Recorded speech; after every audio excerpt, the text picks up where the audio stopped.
कि कोई पार्टी, बहुत बार क्या होता है जब ईवीएम के बारे में गड़बड़ी होती है, ऐसा कहा जाता है, तो बीजेपी के लोग कहते हैं कि ये लोग चुनाव हार गए इसलिए कहे। मगर सुप्रीम कोर्ट पार्टी नहीं है। सुप्रीम कोर्ट ने 8 अक्टूबर 2013 को निर्णय दिया। सुप्रीम कोर्ट ने निर्णय दिया, ये कॉपी मैं आपको बता रहा हूँ सुप्रीम कोर्ट की। उस निर्णय में उनका कहना है कि ईवीएम मशीन के द्वारा फ्री, फेयर एंड ट्रांसपेरेंट चुनाव नहीं हो सकता। फ्री, फेयर एंड ट्रांसपेरेंट चुनाव नहीं हो सकता। ये सुप्रीम कोर्ट का जजमेंट है 8 अक्टूबर 2013 का। फ्री, फेयर एंड ट्रांसपेरेंट चुनाव करने के लिए सुप्रीम कोर्ट ने पेपर ट्रेल मशीन लगाने का आदेश दिया।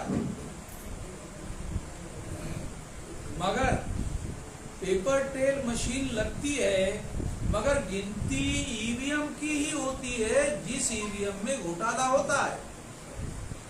देखो, ये बहुत इम्पोर्टेंट बात मैं कह रहा हूं, जो लोगों को ये समझ में नहीं आता। लोग क्या सोचते हैं, अरे आपने कहा था पेपर ट्रेल मशीन लगाने के लिए, सुप्रीम कोर्ट ने पेपर ट्रेल मशीन लगा दिया, फिर आप अब क्यों चिल्ला रहे हो?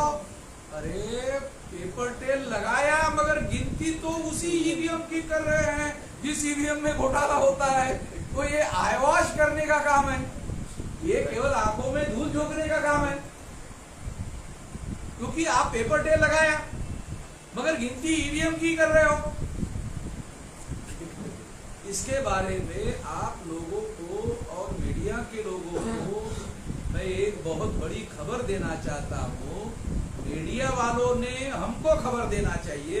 मैं मीडिया वालों को खबर देता हूँ कि मीडिया वालों ने 8 अक्टूबर 2013 की सुप्रीम कोर्ट की जो खबर है कि ईवीएम मशीन के द्वारा फ्री, फेयर एंड ट्रांसपेरेंट चुनाव नहीं होता, एक खबर ही नहीं छापी। नेशनल मीडिया ने सुप्रीम कोर्ट के द्वारा दिया हुआ जो जजमेंट है उसकी खबर ही नहीं छापी। मैं दुख के साथ ये कहना चाहता हूं कि क्या नेशनल मीडिया एक खबर ना छापकर एंटी नेशनल मीडिया नहीं होगी? ये राष्ट्र के हित की जो खबर है, जो सुप्रीम कोर्ट ने फैसला दिया था, वो खबर अगर सारे देश भर में छापी गई होती तो सारे देश के लोगों को मालूम हो गया होता कि ईवीएम मशीन के द्वारा फ्री, फेयर एंड ट्रांसपेरेंट चुनाव नहीं होता। आज देश में ईवीएम मशीन पर किसी का भी भरोसा नहीं है। बीजेपी को सपोर्ट और बीजेपी को वोट देने वाले लोगों को आप इंटरव्यू ले लो। बीजेपी के वोटर को पूछो, वो किसको वोट दिया? ईवीएम पर भरोसा है? ईवीएम पर नहीं, बीजेपी पर है, ईवीएम पर नहीं है।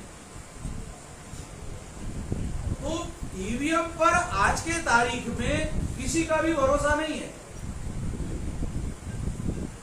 बहुत बड़ी बात मैं ये कहना चाहता हूं, ईवीएम आने के पहले इस देश में मतदाताओं को ये अधिकार था कि वो सरकार बनाने का और बदलने का अधिकार मतदाताओं के पास था, और मतदाता सरकार बदलने का या सरकार बनाने का काम करते थे। ईवीएम मशीन आने के बाद मतदाताओं के पास सरकार बनाने का और बदलने का अधिकार समाप्त हो गया। अब सरकार बनाने का और बदलने का अधिकार ईवीएम मशीन के पास आ गया, और ईवीएम मशीन जो लोग चला रहे हैं वही सरकार बना रहे हैं, वही सरकार चले। तो जनता के पास लोकतंत्र क्यों है?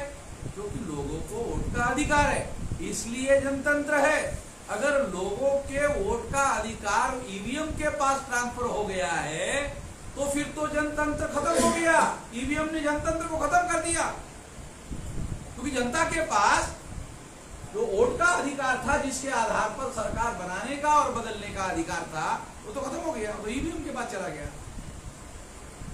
आपको एक बात बताना चाहूंगा, सुप्रीम कोर्ट ने इस चीज को उजागर किया था कि जिस किसी के भी पास में हैकिंग की अगर कोई तंत्र योजना है या कर सकता है तो वो आके करे, इस तरीके का उन्हें ओपन किया। तो उस समय किसी ने भी ईवीएम हैक हो सकता है करके साबित नहीं कर पाया। आपके पास झूठी खबर आई है, हमारे पास वीडियो रिकॉर्ड है सारे के सारे। हैदराबाद का क्या नाम उसका? हरिप्रसाद सारे मशीन लेकर गया था। हरिप्रसाद ने वो ईवीएम, चुनाव आयोग ने वो मशीन दी उसको और उसको खोल के देखा। देखने के बाद ताकि मुझे तो लगता था कि एक आध हफ्ता लगेगा इसको हैक करने में, मैं 1 घंटे भर में ही कर देता। ऐसा बयान देते ही चुनाव आयोग ने उससे मशीन ले ली। ये बताया, ये वीडियो मेरे पास है। आपके पास खबर आई है, वो मीडिया वालों ने वो खबर नहीं दी। जिन्होंने 8 अक्टूबर 2013 का सुप्रीम कोर्ट के जजमेंट की खबर नहीं छापी, उन्होंने ही आपको आधी खबर दी। ये हुआ, नाम के साथ बता रहा हूँ, हरिप्रसाद ने वो सब उधर गए थे। चुनाव आयोग ने जो चुनौती दिया था उसके सामने हुई थी बात, आमने सामने। ये सब हुआ, जो आप कह रहे हैं वो गलत बात है। सरकार ईवीएम हटाना नहीं चाहती, चुनाव आयोग हटाना नहीं चाहता, कोर्ट इस संदर्भ में फेवरेबल नहीं, तो आगे क्या फिर? देखो, इसके विरोध में मेरा ये कहना है कि अगर सरकार के पास है नहीं ये अधिकार, ये अधिकार चुनाव आयोग के पास है। लोकसभा में बिल लाके कर सकते हैं। हाँ, सरकार कर सकती है, चुनाव आयोग खुद कर सकता है। चुनाव आयोग आज के तारीख में भी कई जगह बैलेट पेपर पर चुनाव करवा रहा है। चुनाव आयोग पर यह बंधन नहीं है कि आप बैलेट पेपर पर क्यों करवा रहे हो। अगर चुनाव आयोग फैसला करे, जैसे इन्होंने अभी कहा कि चुनाव आयोग को अधिकार देते हैं रेजोल्यूशन पास करके, कानून नहीं बनाए, चुनाव आयोग को अधिकार देते हैं, तो चुनाव आयोग के पास बैलेट पेपर पर भी करने का अधिकार है, ईवीएम पर भी करने का अधिकार है। चुनाव आयोग चाहे तो डिसाइड कर सकता है। हमने चुनाव आयोग के ऊपर मोर्चा लेकर गए, हमने चुनाव आयोग को 10 दिन का समय दिया और 10 दिन का समय विचार करके आप इसके बारे में बोलो। भाई, आपको संविधान ने चुनाव आयोग को फ्री, फेयर एंड ट्रांसपेरेंट चुनाव संपन्न कराने के लिए अधिकार दिए। चुनाव आयोग को संविधान निर्माताओं ने यह अधिकार दिए, फ्री, फेयर एंड ट्रांसपेरेंट चुनाव करवाओ। ये बंधन है चुनाव आयोग के अधिकारियों के ऊपर। यदि वो ऐसा नहीं करते हैं तो लोगों को जैसे ही मौका मिलेगा चुनाव कमिश्नरों पर देशद्रोह का मुकदमा दायर हो सकता है। ये देशद्रोह है, ये सामान्य मामला नहीं है। 140 करोड़ जनसंख्या के लोकतंत्र के साथ में देशद्रोह का मामला है।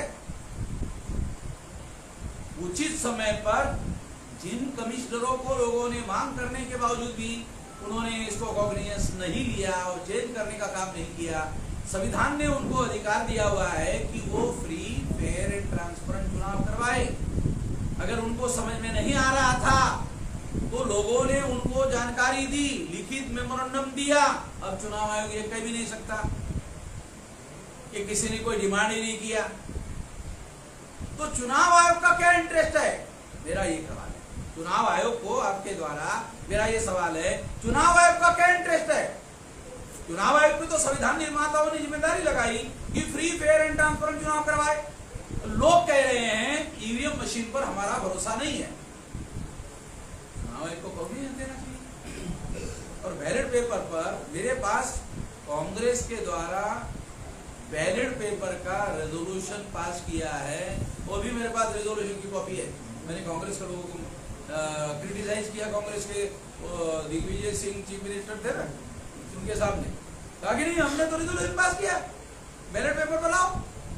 मैंने कहा अखबार में तो आपकी खबर नहीं आई। बोले अखबार वालों ने छापा ही नहीं, हमने रेजोल्यूशन पास किया। मैंने कहा कहाँ है, मुझे दो रेजोल्यूशन। तो उन्होंने मेरे पास कल रेजोल्यूशन भेजा, ये फला तारीख को हमने रेजोल्यूशन पास किया कि बैलेट पेपर पर चुनाव करवाए।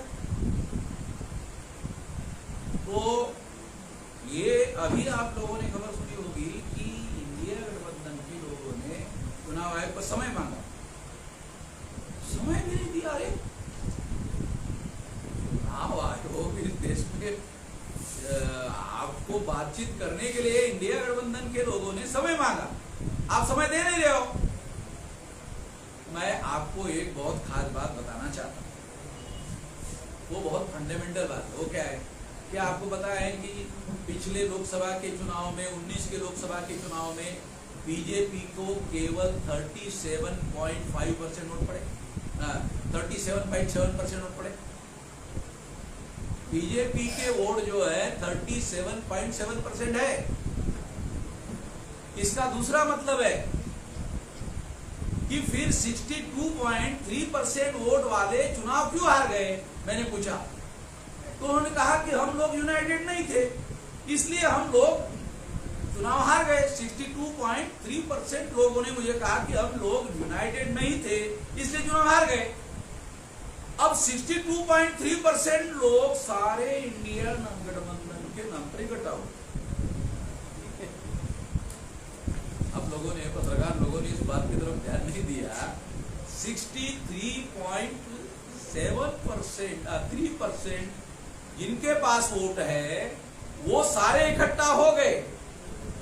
अब चुनाव कैसे हो रहा है? 37.7% वर्सेस 62.3% के बीच में लड़ाई है। और मोदी ने चुनाव के पहले ही स्वीकार कर लिया कि वो चुनाव हार गए।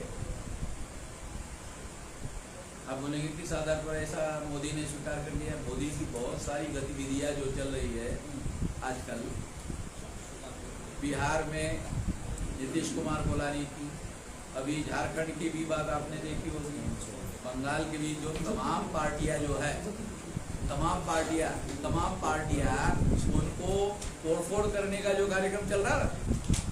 अगर मान लो मोदी जीतने वाले ही है, मैं आपको जो आंकड़ा मैंने बताया 200% मैं आपको लिखवा देता हूं कि मोदी चुनाव हारने वाले हैं, ईवीएम के द्वारा जीतने वाले हैं, वोट में हारने वाले हैं और ईवीएम में जीतने वाले हैं। और जीतने के बाद देश में बहुत बड़ा दंगा फसाद और हिंसा होने वाली है। ये तीन बातें। चुनाव के बाद चुनाव का के लिए होता है दुनिया में, जानते हो? शांतिपूर्ण परिवर्तन करने का अधिकार वोट के अधिकार में शामिल है। जिसको ज्यादा वोट पड़े उसको सरकार बनाने का, सरकार चलाने का अधिकार है। शांतिपूर्ण हमारे देश में चुनाव होते रहे हैं, सरकार बदलती रही है, कांग्रेस की भी सरकार रही, बीजेपी की सरकार रही, तीसरे मोर्चे की सरकार रही और शांतिपूर्ण परिवर्तन होता रहा।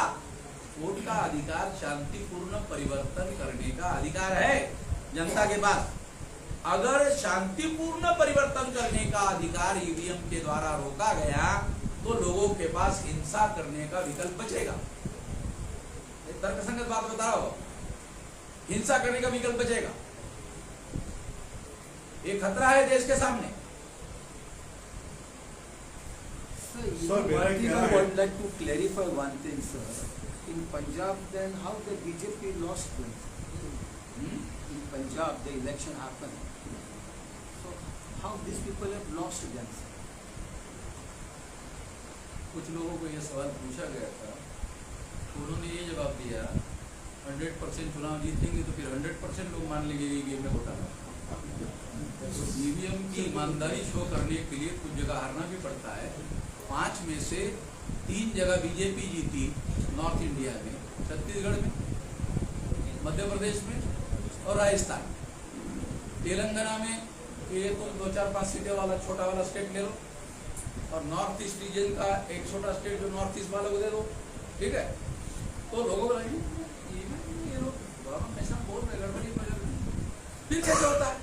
देखो, मैं आपको खास बात बताना चाह रहा हूँ, लॉजिक कैसे फाल्स यूज किया जाता है। अरे अगर ईवीएम में ऐसा होता तो फिर वो कैसे जीते? ये सुप्रीम कोर्ट को समझ में नहीं आता। गधे लोग हैं सुप्रीम कोर्ट की चीफ जस्टिस। ये लॉजिक उधर दे दो सुप्रीम कोर्ट में जो आप कह रहे हो। जो आप कह रहे हो ये लॉजिक अगर सुप्रीम कोर्ट को दोगे तो वो बोलेंगे ये इधर बकवास मत करो, इधर लीगल पॉइंट बताओ, वो बोलेंगे लीगल पॉइंट बताओ। मैं आपको लीगल पॉइंट बता रहा हूँ कि सुप्रीम कोर्ट के सामने कोई बात वो बता नहीं पाए इसके समर्थन में, स्टैंडिंग में। ईवीएम का समर्थन करने का कोई खास मजबूत आधार नहीं है। महाराष्ट्र सरकार ने भी, मुख्यमंत्री एकनाथ शिंदे ने वन नेशन वन इलेक्शन को सपोर्ट किया है, फिर वापस ईवीएम मशीन का मसला आया। शिंदे के बारे में बोलने के लिए मूड खराब बिनबुडाचा माणसाला त्याच्यावर तुम्ही मला प्रश्न विचारला, त्याचं काय बूड आहे का ते? जितक्या लोकांनी शिवसेनेच्या विरोधामध्ये बंडखोरी केली महाराष्ट्रात ते कुठे आहे? शिंदेच्या पूर्वी बंडखोरी झालेली का शिवसेनेमध्ये? त्यांचे नाव कुठे आहे? शिल्लक आहेत ते जगात आहेत का अस्तित्वात? निवडणूक झाल्यावर बघावर शिंदे कुठे राहते? मला आम्ही भेटू पुन्हा तुम्हाला शिंदे निवडणुकीच्या नंतर शिल्लक राहतात भेटू। शिंदेच्या सांगण्यावरून मराठा लोक बीजेपीला मतदान दिलं, जरा सांगा म्हणजे शिंदेच्या सांगण्यावरून शिंदे मराठा, मग शिंदे सांगेल मराठ्यांना बीजेपीला मतदान दिलं, कधी येते मराठा शिंदेच्या सांगण्यावरून बीजेपीला मतदान द्यायला? आणि मग जर शिंदेच्या सांगण्यावरून मराठी मतदान बीजेपीला देणार नाहीत, बीजेपी वाले शिंदेला मतदान करायला सांगतील, पेपरात सांगतील।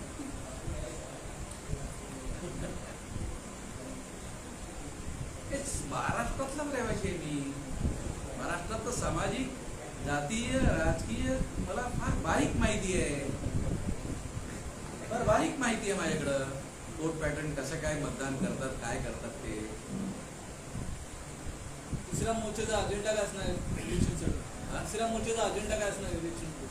तिसऱ्या मोर्चाचा मुख्य अजेंडा आमच्याकडे परिवर्तनाचे मुद्दे आहेत, पहिला मुद्दा। दुसरा मुद्दा हे बघा, कार्यकारी सत्तेमध्ये काही बदल झाला का भारताच्या स्वातंत्र्यामध्ये? कार्यकारी सत्ता, आता तुम्हाला हे माझं हे स्टेटमेंट किती कळते काय प्रश्न आहे। कार्यकारी सत्ता या देशामध्ये हजारो वर्षापासून ज्या उच्चवर्णीय ब्राह्मणांकडे होती ती अजूनही त्यांच्याकडेच आहे। स्वातंत्र्य मिळून सुद्धा तुम्हाला 79.2% प्रशासनामध्ये ब्राह्मण आणि तत्सम उच्च जातीच्या लोकांचं IAS आणि IPS आणि IRS अधिकाऱ्यांवर कब्जा आहे। हे आकडे भारत सरकारचे 89.2%। आणि मंत्री 5 वर्षात येतात आणि जातात, कमीत कमी एक IAS अधिकारी 30-35 वर्ष राहतो, 30-35 वर्ष। हे मंत्री येतात 5 वर्षासाठी, चाललं तर सरकार 5 वर्ष, नाही तर वर्ष, 1.5 वर्ष, 2 वर्षामध्येच कार्यकारी सत्ता ही त्यांच्याकडेच आहे, कायम आहे। ज्यांच्याकडे कार्यकारी सत्ता आहे ते हजारो वर्षापासून ती व्यवस्था, अन्याय करणारी व्यवस्था ह्या लोकांवर थोपत आहेत, बहुसंख्याक लोकांवर, ज्यांना मतदानाचा अधिकार तर आहे, बहुसंख्याक लोकांना देशामध्ये। परंतु तो मतदानाचा अधिकार प्रभावशाली होईल आणि बदल होईल याला थांबवण्याचं, याला रोखण्याचं काम होत आहे। म्हणून आम्ही हे परिवर्तनाचं काम करण्यासाठी राष्ट्रीय परिवर्तन मोर्चा बनवलेला आहे। त्यामुळे प्राधान्यक्रमाने या देशातील समाज रचनेमध्ये बदल घडवून आणण्यासाठी राजकीय व्यवस्था बदलणं आवश्यक आहे। हे पॉलिटिकल स्ट्रक्चर जे आहे सुपर स्ट्रक्चर आहे, बेसिक स्ट्रक्चर नाही।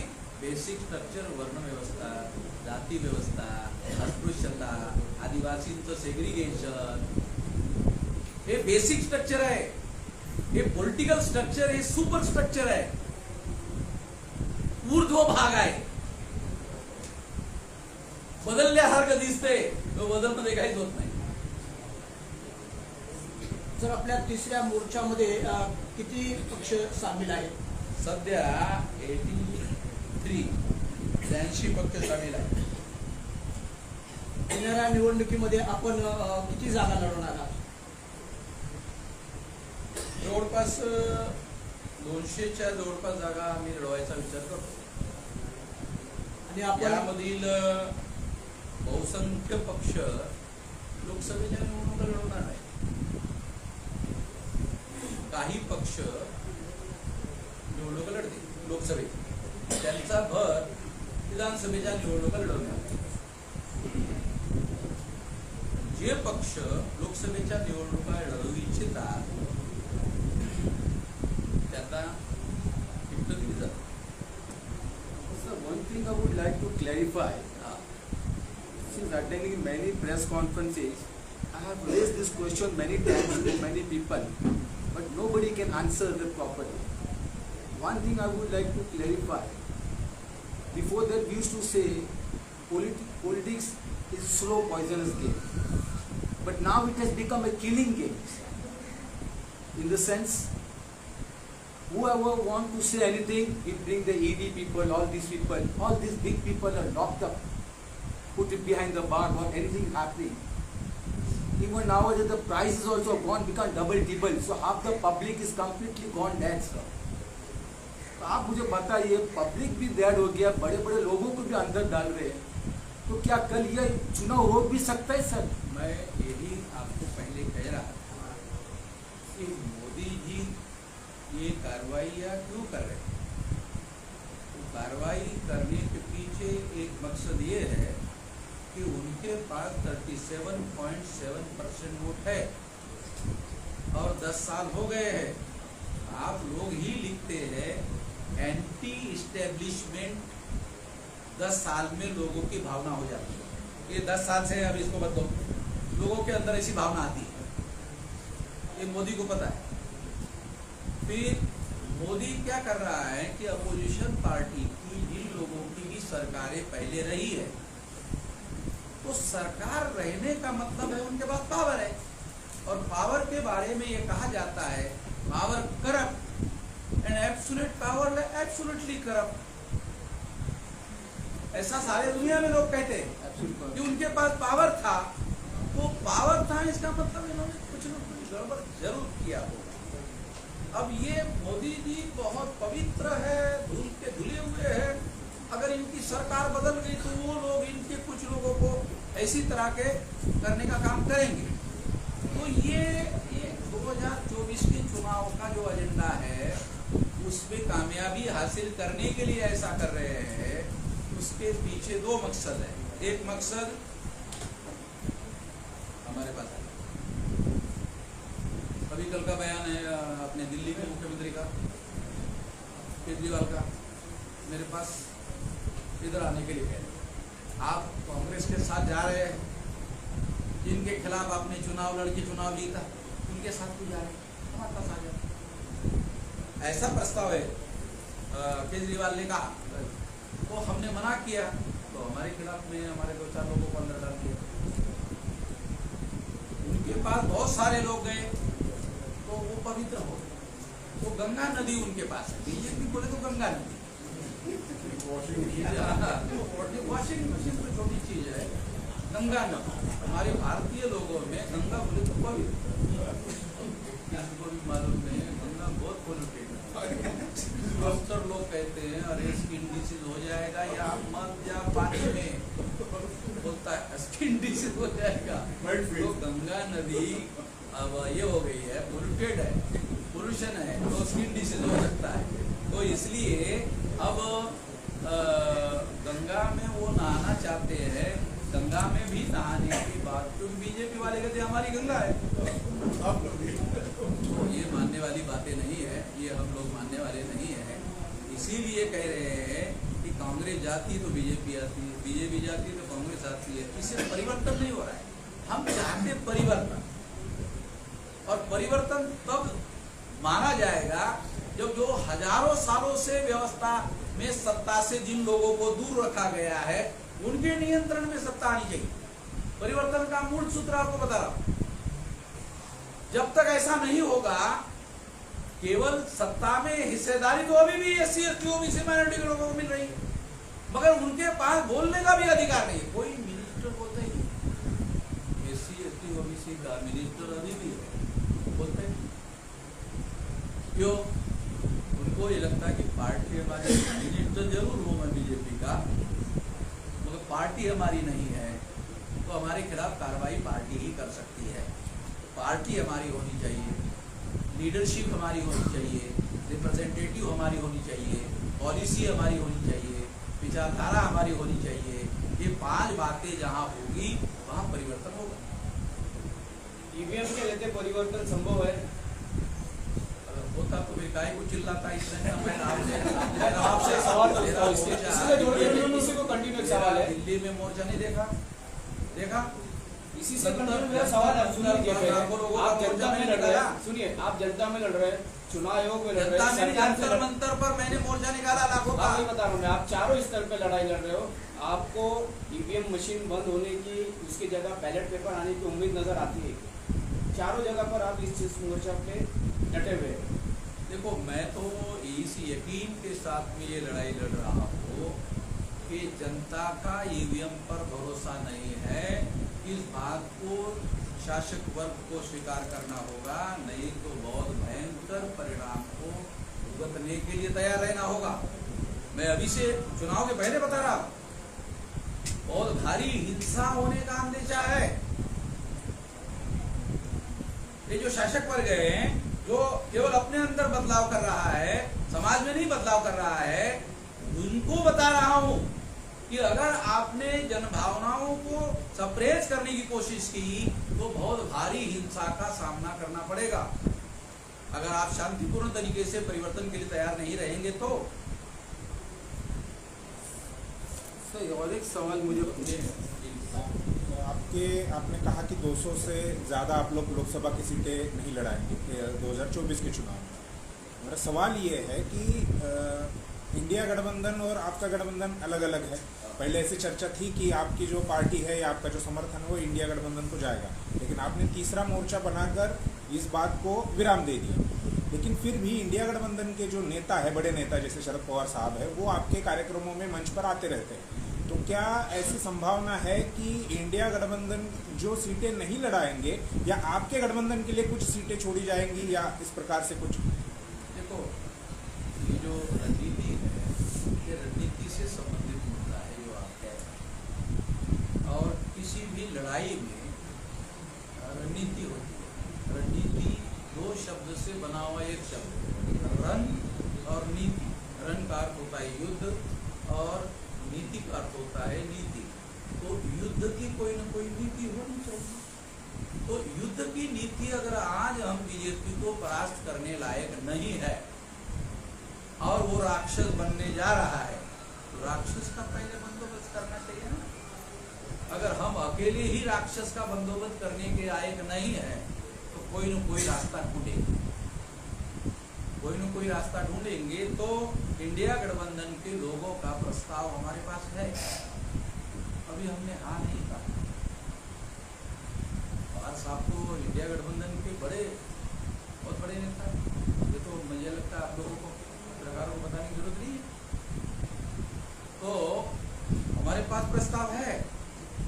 अभी हमने इसके बारे में कोई बहुत ज्यादा गंभीरता से सोचा नहीं है, मगर हमारे सामने अगर तीसरी बार भी बीजेपी चुनाव जीतकर आई तो क्या निगेटिव भारत में परिणाम हो सकते हैं, उसके बारे में हम आकलन कर रहे हैं। वो भयावह परिणाम संभव दिखाई दे रहे हैं, तो उसको रोकने के बारे में स्ट्रेटेजी पर हम लोग विचार करेंगे।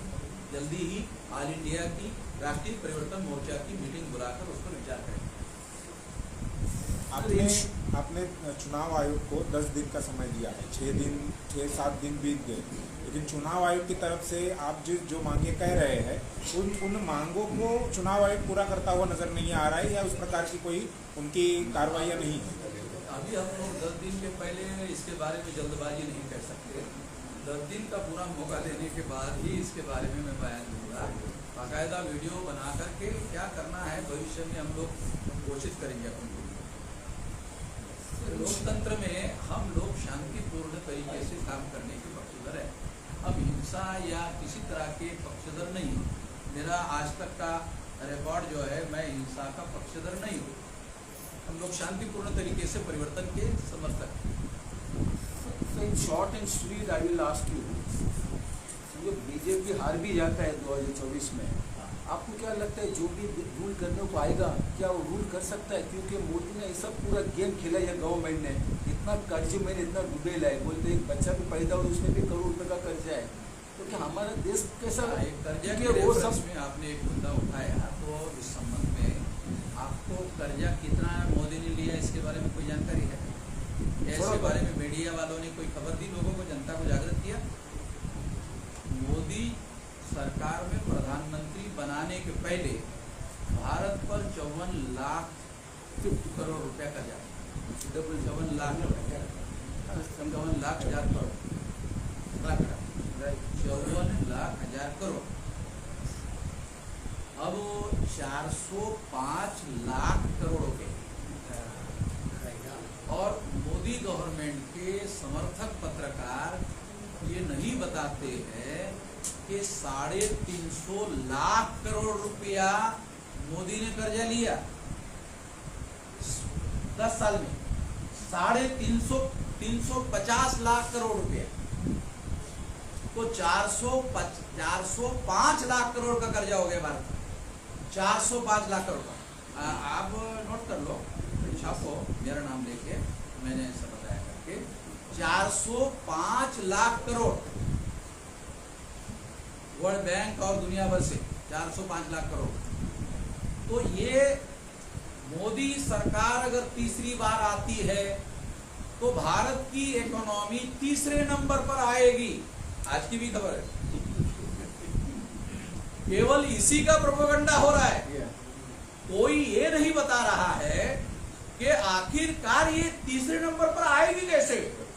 405 लाख करोड़ कर्जा लेकर आएगी तीसरे नंबर पर इकोनॉमी, ऐसा टाइटल तो कोई दे ही नहीं रहा है। 405 लाख करोड़ रुपया कर्जा, यानी 350 लाख करोड़ रुपया नरेंद्र मोदी ने कर्जा लिया। केवल वो यही कह रहा है कि तीसरे नंबर की इकोनॉमी होगी, तीसरे नंबर की इकोनॉमी होगी। अरे इकोनॉमी तीसरे नंबर से होती है, वो इन्वेस्ट से होती है, एक्सपेंडिचर से होती है। ये पैसा इतना भारत सरकार के पास आया कहां से? ये मेरे सामने सवाल था, मैंने छानबीन किया तो पता चला 405 लाख करोड़ रुपए कर्जा लिया। 54 लाख इतने सालों में, 50 साल से ज्यादा कांग्रेस ने राज किया, इतने साल में कर्जा 54 लाख करोड़, और अकेले 10 साल में नरेंद्र मोदी ने 405 लाख करोड़, 205 लाख करोड़ की 405 लाख, 405 लाख करोड़, 205 पड़ा है, 405।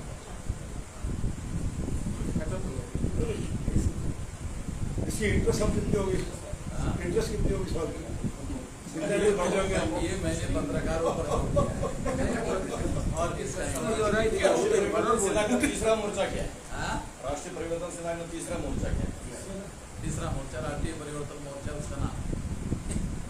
तीसरा मोर्चा क्या मतलब कैसा है कि अब कुछ आगे रणनीति है या कुछ आपने आगे नहीं, ये बात सोच रखी है कि आने वाले इलेक्शन में कुछ आपके आने के पहले ये आप बता रहे थे कि हमारा ट्रस्ट एरिया, कांग्रेस जाती है तो बीजेपी आती है, बीजेपी जाती है तो कांग्रेस आती है। आज का ऊपर पक्का है, वही खेल खेल रहा है लोकतंत्र, जो इस देश में हजारों सालों से पीड़ित है। वो लोग जब तक इकट्ठा होकर, देखो, उनकी सरकार होनी चाहिए, उनके प्रतिनिधित्व होना चाहिए, उनकी लीडरशिप होनी चाहिए, उनकी पॉलिसी होनी चाहिए और उनकी विचारधारा होनी चाहिए। 5 चीजें जिन लोगों के पार्टियों में होगी, उसके द्वारा तीसरा मोर्चा बनेगा तो होगा, तो परिवर्तन होगा, नहीं तो नहीं होगा परिवर्तन। कांग्रेस जाएगी, बीजेपी आएगी, बीजेपी जाएगी, कांग्रेस, इसमें इससे कोई परिवर्तन होने वाला नहीं है। मगर लोगों को लगता है अरे कांग्रेस बदल दिया, देखो बदल हो गया, मगर समाज में कोई बदल नहीं होता है। ये मौलिक बदलाव के लिए हम राष्ट्रीय परिवर्तन मोर्चा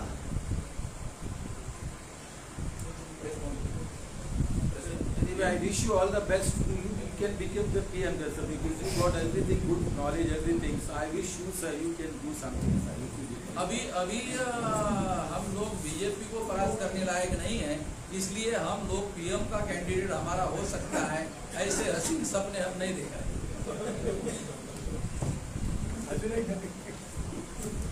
म्हणजे तुम्ही पत्रकारांनी जो मुद्दा उचलायला पाहिजे विचारला पाहिजे म्हणून विचारला नाही काय विचारला नाही का प्रश्न होता तो महत्वाचा तो प्रश्न ठीक आहे हे नंतर डिस्कशन करतो सांगा पत्रकार